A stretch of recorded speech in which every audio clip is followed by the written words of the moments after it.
నా పేరు షేక్ సమీవుల్లా. నేను శ్రీ సత్యసాయి జిల్లా నుంచి వచ్చానండి. నేను ప్రస్తుతం భారతీయ జనతా పార్టీలో కిసాన్ మోర్చా ప్రధాన కార్యదర్శిగా పనిచేస్తున్నాను. ఇక్కడ విజయవాడలో ఈరోజు మా పార్టీ ఆఫీస్లో ఈ వర్క్ బోర్డ్ సవరణ బిల్లు గురించి ఇక్కడ మాకు వర్క్షాప్ నిర్వహించడం జరిగింది. దీని యొక్క ముఖ్య ఉద్దేశం ఏంటంటే, ప్రస్తుతము ప్రజల్లో దేశవ్యాప్తంగా లేనిపోని అపోహలు సృష్టించిన మన కాంగ్రెస్ పార్టీ, అలాగే కొన్ని లోకల్ పార్టీస్ ఉన్నాయి, ఈ వైఎస్ఆర్సీపీ కానివ్వండి, ఇలాంటి పార్టీస్ కొన్ని ఉన్నాయి. ఇవన్నీ ఏం చేస్తున్నాయంటే, వీళ్ళు చేసిన తప్పుల్ని కప్పిపుచ్చుకోవడానికి ప్రజల్లో ఏదో ఒక రకంగా ఏవో ఒక అభాండాలు వాళ్ళని సృష్టించేసి వాళ్ళ నుంచి ఈ బిల్లును మనం వ్యతిరేకించాలా, ఇదేదో మీకు ముస్లిమ్స్కు చాలా వ్యతిరేకము, మీ ఇల్లు లాక్కుంటారు, కబ్రస్థాన్ లాక్కుంటారు, మసీదులు లాక్కుంటారు, లేనిపోని అపోహలు సృష్టించుకుంటా వాళ్ళంతా చేస్తున్న గందరగోళమే ఇదని చెప్పేసి కేవలం అని చెప్పేసి మేము ఈ సందర్భంగా తెలియజేస్తున్నాము. ఇక్కడ ఒక సింపుల్ లాజిక్ అండి. మనం ఒకసారి ఆలోచిస్తే భారతదేశ వ్యాప్తంగా దాదాపు 9.5 లక్షల ఎకరాల వక్ఫ్ బోర్డు భూములు అనేవి ఉన్నాయి. ఇప్పటి నుంచి కాదవి చాలా కాలం నుంచి ఉన్నాయి. ఎక్కడే కానీ ఒక పేద ముస్లింకు ఒక వైద్యం ఇప్పించింది లేదు ఆ వక్ఫ్ బోర్డ్ ప్రాపర్టీస్ అనేది. ఎక్కడా ఒక పేద విద్యార్థికి చదువు చెప్పింది లేదు. ఎక్కడా కూడా ఒక ముస్లిం పేద యువతికి ఒక పెళ్లికి సహాయపడింది లేదు. ఇప్పుడు మనం కరోనా కాలంలో చూసినాం. కరోనా కాలంలో కేంద్ర ప్రభుత్వమే గనక, భారతీయ జనతా పార్టీ కేంద్ర ప్రభుత్వమే గనక మనల్ని ఆదుకోకపోయి ఉంటే కొన్ని కోట్ల మంది అన్నం లేకోకుండా చనిపోవాల్సిన పరిస్థితి ఉండింది. అలాంటి టైంలో మన ప్రధానమంత్రి గారు ఆదుకొని ఉచితంగా బియ్యం ఇచ్చేసి మనల్ని ఆదుకున్నారు. అలాంటి టైంలో కూడా కనీసం ఈ వక్ఫ్ బోర్డు ప్రాపర్టీస్ కానీ వక్ఫ్ బోర్డు ఎక్కడా కూడా ఒక్కరికి కూడా ఒక బియ్యపు గింజ ఇచ్చింది లేదు, ఒక నీళ్ళ ప్యాకెట్ ఇచ్చిన పాపాను పోలేదు. కేవలం ఇదంతా జరుగుతున్నదంతా ఒక పిడికిల మంది, ఒక 2-3% ఎవరైతే బాగా ఈ అమీర్లు అని చెప్పుకుంటూ బాగా తినమరిగినారో వీళ్ళ చేతుల్లో ఈ వక్ఫ్ బోర్డు ప్రాపర్టీస్ అన్నీ కూడా ఆక్రమణలకు గురైపోయి నిర్వీర్యం అయిపోయినాయి. కానీ ఇప్పుడు ఇదంతా జరిగితే వాళ్ళ బండారం ఎక్కడ బయటపడుతుందనే ఉద్దేశంతోనే ఇవన్నీ ప్రజల్లోకి తీసుకెళ్లేసి నానా రభస చేస్తున్నారే. కానీ నిజంగా ఈ రోజు ఈ వక్ఫ్ బోర్డ్ సవరణ బిల్లు ఏదైతే వచ్చిందో దీనివల్ల పేద ముస్లింస్, బడుగు బలహీన వర్గాల యొక్క ముస్లిం ప్రజలందరూ కూడా హర్షాతిరేకాలు వ్యక్తం చేస్తున్నాయి. ఎందుకంటే ఇప్పటికైనా మనకు కానీ మన పిల్లలకు కానీ ఈ వక్ఫ్ బోర్డ్ ప్రాపర్టీస్ నుంచి మనకి అంతో ఇంతో మనకు సహాయం చేకూరుతుందని చెప్పేసి అందరూ కూడా సంతోషం వ్యక్తం చేస్తున్నారు. ఇది చాలా ఆనందంగా ఉంది ఈరోజు మనకి ఇక్కడ నుంచి. ఇదే విషయం ప్రజలందరూ కూడా బాగా గుర్తు చేసుకోండి, బాగా ఆలోచించండి. ఎందుకు జరిగింది ఇది మనకు మేలు జరిగేదే కానీ ఎక్కడా కీడు చేసేది అయితే కాదని చెప్పి ఈ సందర్భంగా తెలియజేసుకుంటున్నాను. ధన్యవాదాలు. ఖచ్చితంగా వస్తుందండి, ఖచ్చితంగా వస్తుంది. ఇక్కడ ఏంటంటే, ఇప్పుడు ప్రజల్లో ఉన్న అనుమానాలు ఏవైతే ఉన్నాయో వాటిని కొంచెం ఇది చేస్తున్నారు తప్పితే అంతకు మించి ఇది నిలిచే ప్రసక్తి లేదు. ఈ వక్ఫ్ బోర్డు సవరణ బిల్లు కనుక నిలిచిపోతే మరీ మనం వెనక్కి వెళ్ళిపోతాం తప్పితే ముందుకు వెళ్ళే క్వశ్చనే ఉండదండి. ఖచ్చితంగా ఇది రావాల్సిందే. ఈ వక్ఫ్ బోర్డు సవరణ బిల్లు రావాలి. ప్రజలకు ఏదైతే పేద ప్రజలు ఉన్నారో ఆ ప్రజలకు అందరికీ ఇది ఉపయోగపడాలని చెప్పేసి మేము కోరుకుంటున్నాము. ఖచ్చితంగా వచ్చే తిరుగుతుంది, దీంట్లో అనుమానమే లేదు.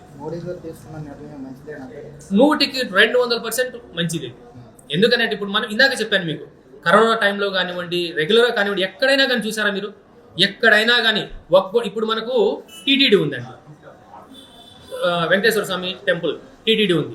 టీటీడీకి వెళ్తే మనము తిరుపతికి వెళ్తే ఆ టీటీడీ నుంచి వచ్చిన అమౌంట్ నుంచి స్విమ్స్ ఉంది, మెడికల్ కాలేజ్ ఉంది, సూపర్ స్పెషాలిటీ హాస్పిటల్ ఉంది, స్కూల్స్ ఉన్నాయి, కాలేజెస్ ఉన్నాయి, యూనివర్సిటీస్ ఉన్నాయి. ఇలా ఎన్ని చూడండి మీరు. అక్కడ ఎక్కడా కూడా మీకు ఒక బోర్డు కనిపించదు ఇది కేవలం హిందువులకు మాత్రమే, ఎక్కడా కనిపించదు. మీరు గమనించండి కావాలంటే. ప్రతి ఒక్కరు వెళ్తారు, ముస్లిమ్స్ వెళ్తారు, క్రిస్టియన్స్ వెళ్తారు, హిందూస్ వెళ్తారు.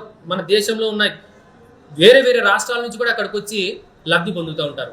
ఇలా సత్యసాయి బాబా ఉంది పుట్టపర్తి, అక్కడికి వెళ్ళండి మీరు. Super speciality hospital, schools, colleges, universities, అక్కడ కూడా ఇలానే జరుగుతుంది. ఎక్కడైనా కానీ ఒక బోర్డు చూసారా మీరు, ఇక్కడ ముస్లిమ్స్ కానీ క్రిస్టియన్స్ కానీ హిందూయేతరులకు ఎక్కడా కూడా అలో లేదు, పర్మిషన్ లేదని ఎక్కడైనా చూసారా? లేదు. అందరూ వెళ్తారు, చేస్తారు. అక్కడ ఒక బోర్డు కూడా ఉంటుంది మీకు, సర్వ్ ఆల్ లవ్ ఆల్ అని చెప్పేసి. ఇట్లా ఉండాలి. ఇదే రకంగా వక్ఫ్ బోర్డుకు సంబంధించి ఎక్కడైనా కానీ ఒక కాలేజ్ కానీ, ఒక స్కూల్ కానీ, ఒక హాస్పిటల్ కానీ, ఒక అనాథాశ్రమం కానీ ఎక్కడైనా చూసారా మీరు? లేదు, ఎక్కడా లేవు. ఇవి కేవలము కొద్ది మంది చేతుల్లో కబంధ హస్తాల్లో ఇరుక్కపోయి నిర్వీర్యం అయిపోతుంది తప్పితే ఎక్కడా ఎవరికే కానీ ఒక పావల ఉపయోగపడింది లేదు. ఇప్పుడు ఈ బిల్లు కనుక ఖచ్చితంగా పాస్ అయితే 100% పేద బడుగు బలహీన వర్గాల ముస్లిం జాతులు అన్ని వర్గాలకు లబ్ధి చేకూరుతుంది.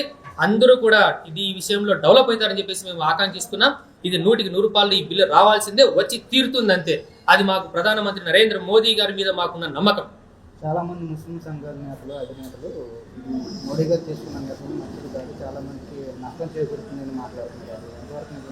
అదేనండి, ఇది ఇందాక చెప్పారు. ఇప్పుడు నేను తప్పు చేశాను అనుకోండి, ఇప్పుడు ఇది బయటకి వస్తే నా బండారం బయట పడిపోతుంది. సో నేనేం చెప్తానంటే 10 మందిని కొనుక్కొచ్చుకొని ఇదంతా మనకి ఏదో నష్టం జరుగుతుంది, మీరు రాండి అని.